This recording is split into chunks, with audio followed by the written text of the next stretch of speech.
Assalamualaikum warahmatullahi wabarakatuh. Bismillahirrahmanirrahim. Alhamdulillahirabbil alamin. Wassalatu wassalamu ala asyrafil anbiya'i wal mursalin sayyidina Muhammad wa ala alihi wa sahbihi ajma'in, amma ba'du. Sebelum kita mulai pembelajaran pada pertemuan kali ini, terlebih dahulu marilah kita berdoa kepada Allah Subhanahu wa taala dengan harapan semoga ilmu yang akan kita pelajari pada pertemuan ini dapat diberikan manfaat, dapat diberikan keberkahan oleh Allah Subhanahu wa taala. Mari kita sama-sama mengangkat kedua tangan dan menundukkan kepala. Bismillahirrahmanirrahim.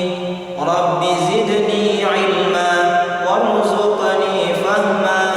Rabbi shrah li sadri wa yassirni amri wahlul 'uqdatam min lisani yafqahu qawli. Amin ya rabbal alamin. Alhamdulillah, berjumpa kembali kita pada pembelajaran hari ini, yaitu tentang materi atau pembelajaran tajwid. Kita akan melanjutkan pembelajaran kita sebagaimana pertemuan yang lalu kita membahas tentang materi hukum nun sukun atau tanwin, yang dimana ada 5. Yang pertama yaitu adalah idgham, idgham, ikhfa dan iqlab. Pada pembelajaran kali ini kita akan membahas yang kedua, yaitu adalah hukum bacaan idgham. Idgham artinya memasukkan atau meleburkan suara nun sukun atau tanwin, dimasukkan kepada huruf-huruf hijaiyah. Adapun huruf idgham itu ada 4.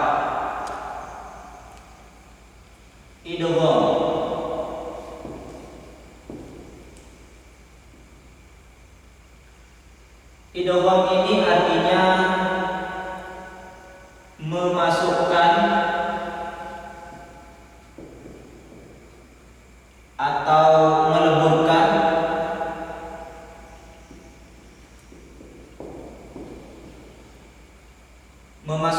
atau meleburkan apa yang dimasukkan dan apa yang dileburkan, yaitu adalah nun sukun atau tanwin kepada huruf-huruf idgham. Pada huruf-huruf idgham. Idgham ini ada 2. Yang pertama adalah idgham bi gunnah.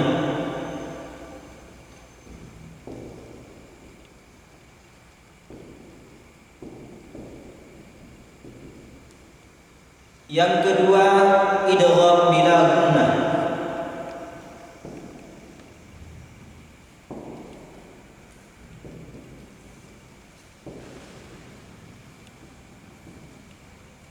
Idgham bi gunnah dan idgham bila gunnah. Idgham bi gunnah artinya memasukkan suara nun sukun atau tanwin kepada huruf-huruf yang 4, ya. Idgham bi gunnah ini hurufnya ada 4, yaitu ya, mim, nun dan waw. Sedangkan idgham bila gunnah hurufnya ada 2, yaitu ra dengan lam.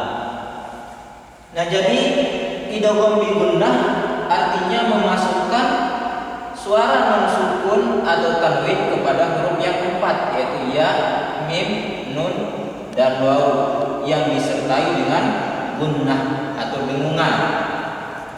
Yang kedua adalah idgham bila gunnah, yaitu idgham memasukkan suara nun sukun atau tanwin kepada ra dan lam bila gunnah dengan tanpa digunnah, dengan tanpa dengung.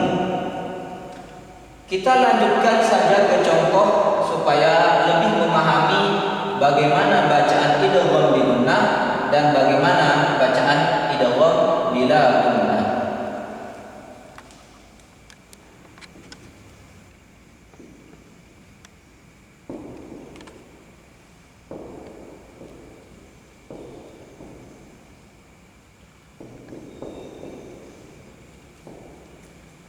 Yang pertama kita akan membuat contoh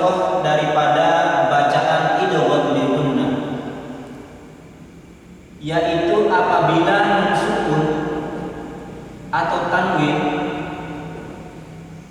bertemu dengan huruf ya. Contohnya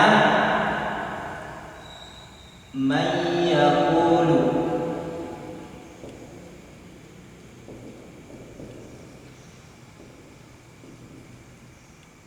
Yang kedua huruf mim.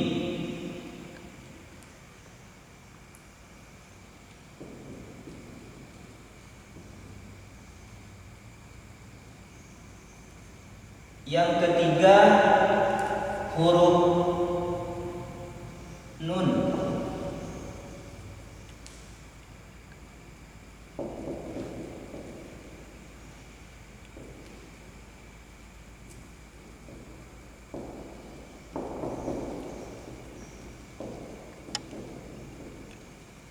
Dan yang keempat adalah huruf waw.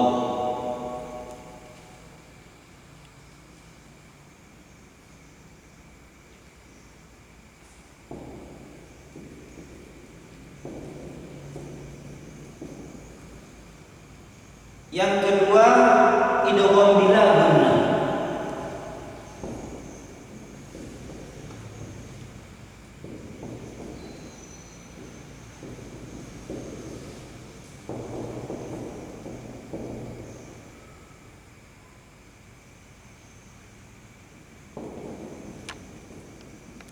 Apabila ada nun sukun atau tanwin bertemu dengan huruf lam. Nun sukun atau tanwin bertemu dengan lam. Contohnya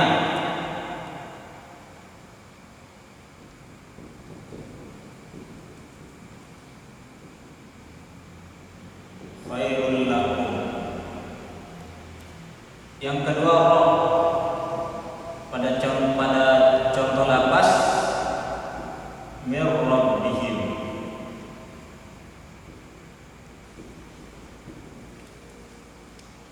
Ya. Contoh idgham bi gunnah. Yang pertama ya. Cara bacanya itu adalah di idgham ma'al gunnah atau bi gunnah. May yaqulu, may yaqulu. Jadi idgham dan digunakan dua harokat. May yaqulu. Contoh bacaan yang salah itu seperti may yaqulu, may yaqulu. Nah, itu kurang tepat. Kenapa? Karena tidak digunakan, tetapi seharusnya digunakan. May yaqulu. Contoh yang kedua yaitu pada lafaz mimma. Mimma agak ditahan, digunah, ya, agak didengung. Contoh bacaan yang salah adalah mimma. Sudah benar dimasukkan tetapi kurang atau tidak digunakan. Mimma. Jadi seperti itu ya. Mimma. Selanjutnya huruf nun.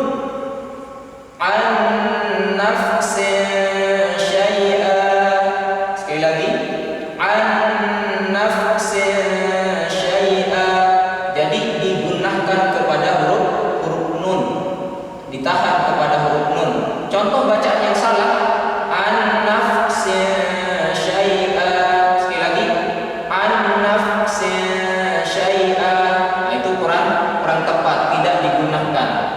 Jadi harus digunakan. An-nafsin syai'a. Seperti itu. Yang terakhir huruf waw. Miwal. Miwal agak ditahan dua harokat. Miwal. Ya, seperti itu. Ya. Jadi bacaan yang salah miwal. Nah, itu sudah dimasukkan atau sudah diidghamkan tetapi tidak digunakan. Seharusnya digunakan karena waw ini adalah huruf idgham bi gunnah. Miwal. Seperti itu ya. Selanjutnya kita ke nomor 2 yaitu hukum bacaan idgham bila gunnah. Nah, ini beda sama idgham bi gunnah. Contoh yang pertama apabila nun sukun atau tanwin bertemu dengan huruf lam. Contohnya khairul lakum. Nah, kalau ini tidak digunnah, bila gunnah dengan tidak digunnahkan. Khairul lakum. Contoh bacaan yang salah pada idgham bila gunnah ini adalah khairul lakum. Nah, jadi tidak ditahan atau tidak digunnah ya. Khairul lakum. Yang kedua adalah pada huruf ra. Contohnya mir rabbihim. Mir rabbihim. Nah, jangan ditahan. Kalau ditahan bunyinya mir. Nah, seperti itu ya. Jadi mir rabbihim. Nah, cukup dengan dimasukkan dengan tanpa digunakan. Kita akan membahas contoh yang lebih panjang. Namun sebelumnya yang menjadi catatan adalah di sini ada nun sukun bertemu dengan huruf idgham bi gunnah yang tidak dibaca gunnah melainkan dibaca idhar. Namanya adalah idhar mutlak.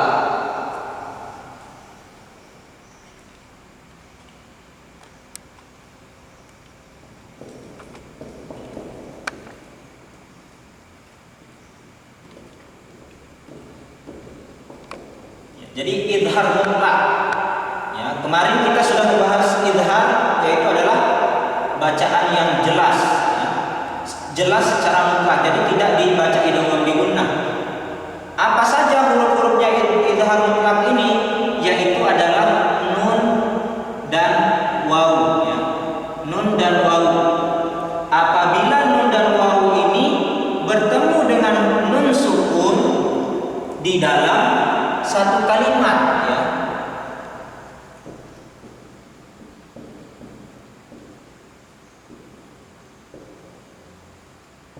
Ya, di dalam satu kalimat atau di dalam satu kata. Contoh doa yang kita gunakan sehari-hari itu adalah Rabbana atina fid dunya. Pada lafaz fid dunya.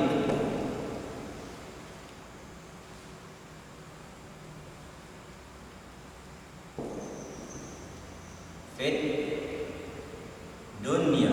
Nah, di sini ada nun sukun ketemu dengan ya. Apalagi contohnya dalam Al-Qur'an. Contoh selanjutnya di dalam Al-Qur'an itu pada lafaz bunyanun.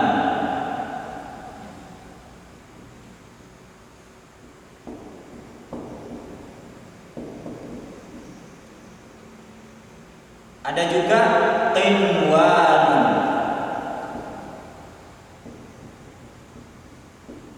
Dan yang terakhir sinwan.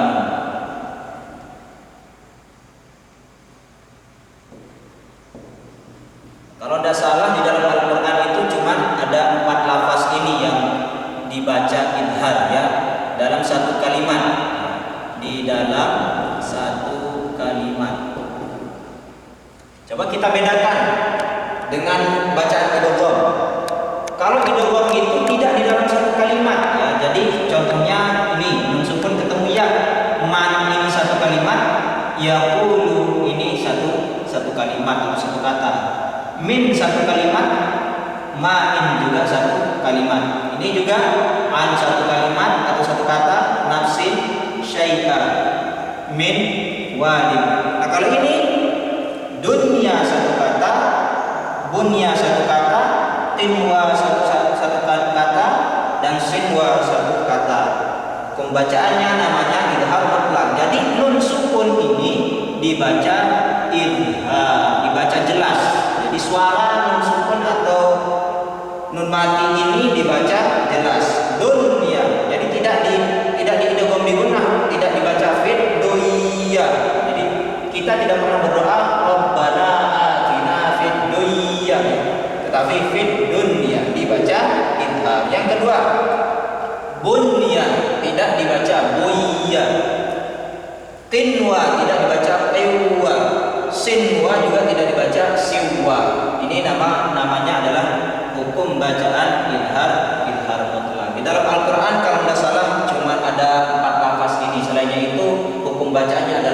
idgham bi gunnah. Nah, sekarang kita akan mencari contoh hukum bacaan idgham bi gunnah dan idgham bila gunnah di dalam kalimat yang lebih banyak atau di dalam ayat di dalam Al-Qur'an.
Kita akan memperhatikan pada kalimat berikut ini, yaitu terdapat dalam potongan ayat surah Al-Baqarah ayat 19.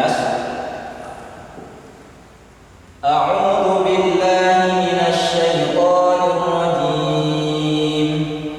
Bismillahirrahmanirrahim.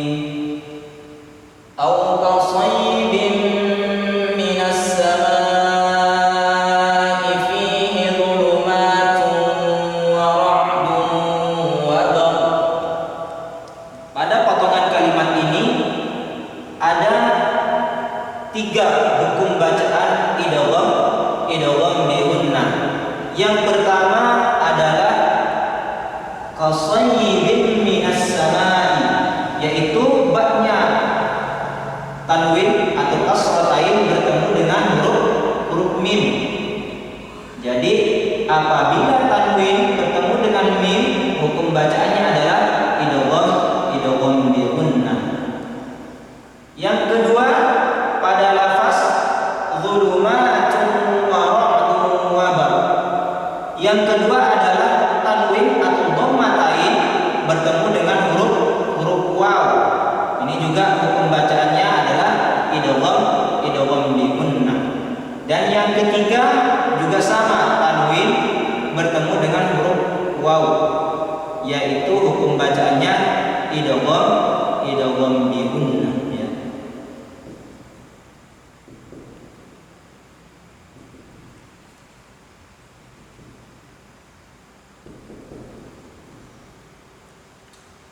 Sekali lagi cara bacanya adalah aw qasaybin minas samaa'i fihi dhulumatun wa ra'dun wa barq. Jadi digunakan bukan aw qasaybin minas samaa'i fihi dhulumatun wa ra'dun wa barq. Nah, itu kurang tepat. Sudah benar bacaannya idgham tetapi tidak digunakan. Jadi harus digunakan. Saybin minal dzulumatun wa ra'dun wa barq. Jadi harus ditahan 2 harokat atau 1 alif.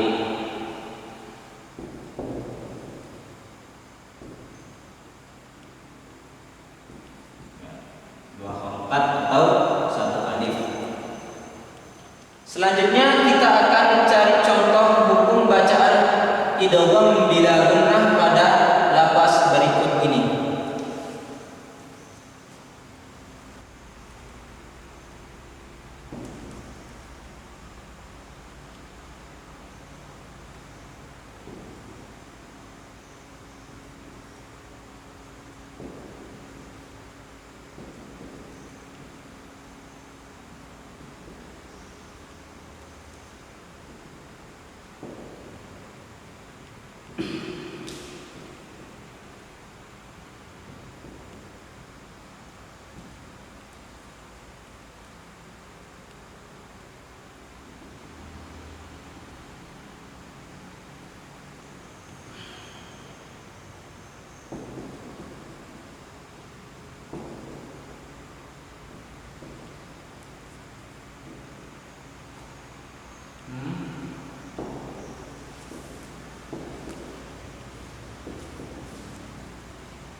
Ya, kita perhatikan lafaz kalimat atau ayat berikut ini. Ulaika ala hudan min rabbihim wa ulaika humul muflihun. Dzalikal kitabu la raiba fihi hudan lil muttaqin. Rabbana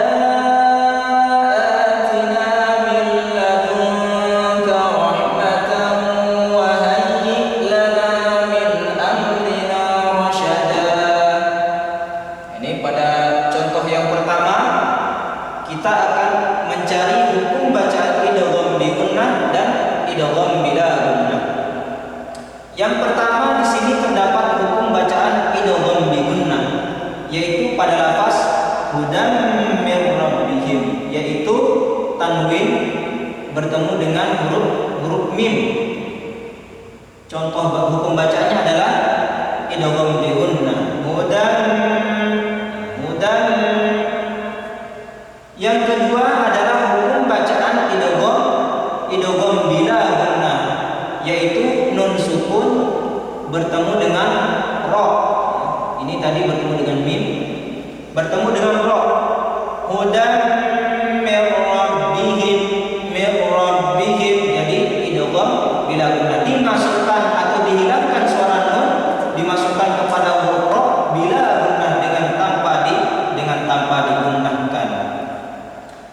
Pada ayat berikutnya, surah Al-Baqarah ayat kedua, Dzalikal kitabu la raiba fihi hudan lil muttaqin, yaitu tanwin bertemu dengan lam, hudan lil muttaqin. Jadi tidak dibaca hudan, tidak ditahan, tidak digunnah ya, tapi bila gunnah dengan tanpa digunnah. Yang terakhir pada contoh berikut ini adalah potongan surah Al-Kahfi. Rabbana atina min ladunka rahmah. Nah, di sini ada nun sukun bertemu dengan huruf lam. Nah, jadi dibaca idgham bila gunnah. Min ladunka rahmah, milla tidak dibaca mil, tidak digunnah, tapi bila gunnah dengan tanpa digunakan.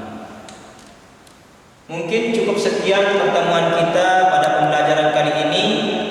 Sebagai kesimpulan bahwa hukum nun sukun atau tanwin itu yang kedua adalah idgham, yang artinya memasukkan atau melembutkan suara nun sukun atau tanwin. Idgham itu ada dua jenis. Yang pertama idgham bi gunnah dan yang kedua idgham bila gunnah. Idgham bi gunnah itu hurufnya ada 4, yaitu ya, mim, nun dan waw. Dan yang kedua adalah idgham bila gunnah, hurufnya ada 2, yaitu ra dan lam. Sebagai catatan terakhir bahwa apabila nun sukun bertemu dengan huruf-huruf idgham yang 4, khususnya nun dan waw di dalam satu kalimat, maka hukum bacaannya bukan lagi idgham bi gunnah, melainkan dibaca idhar yang dinamakan dengan idhar mutlak. Terima kasih, mungkin hanya itu dari saya pribadi. Kurang dan lebihnya saya mohon maaf. Akhirul